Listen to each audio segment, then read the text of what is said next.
Our intelligence supremo, His Excellency the President and Commander-in-Chief of the Zimbabwe Defense Forces, Comrade E.D. Mnangagwa, we salute you as we celebrate the dawn of a new era. Atema chama mama kachila, atema chama muri mumachila, atipuka kushika za madara mazona tina kumachira mahara. Baba Mnangagwa, mademba makati sanyika tokai. Uyai, Baba Mnangagwa, mademba makati sanyika tokai. Uyai. Takatirize nyika yedu, kuupiritsa kanyika yedu.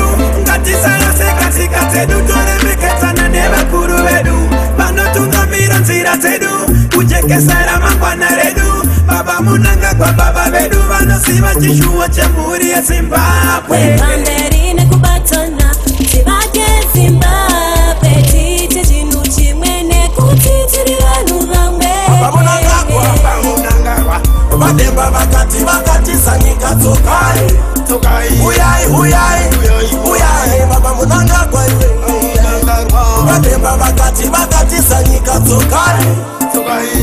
Uyai, tivake Zimbabwe. Baba President Emasudi Kamba, dati norondo sangoma, kukara mududu, dati liga inoderoba. Baba Mnangagwa, basimisa, banaga musaku, dati mutara kupa baba kabaru, akahoma paya baba kabari, kukara boma, the president, imutara wetu, Emasudi, weshara, dati masingu netara, dati pamwe tawaratisa, makambara chamuki, yekuti chipembere chamuki, mudara kupapa wakati, panga vachete wamuki, dati gafuti ikamba, tara wedu.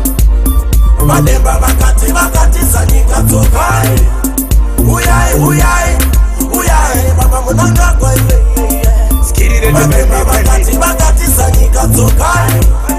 Uyai, tivake Zimbabwe. Takatanza nekugara mumabiriti, tavakuda kumbopinda mumafiriti, tavakuda kuzvishandira, maoko edu tisazombokarira. Mayuti tapinda,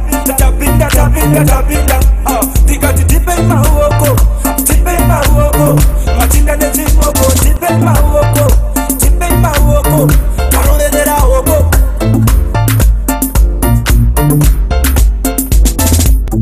Makore kurarama moeterwe, utano wenyu isu tokshuwai, mbari kono dai mauya, na first lady msamsia, amari utore kashbia, ati wenga ni moksia.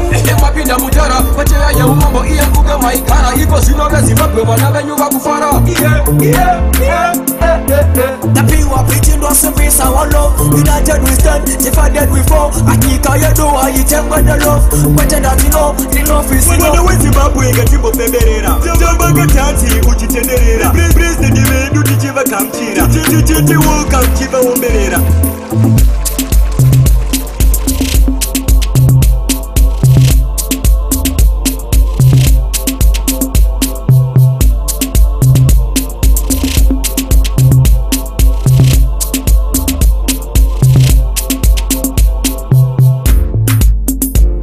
Mademba makati sanyika tokai. Uyai, mademba makati sanyika tokai. Uyai, tivake Baba Mnangagwa, mademba makati sanyika tokai. Uyai, Baba Mnangagwa, mademba makati sanyika tokai. Uyai.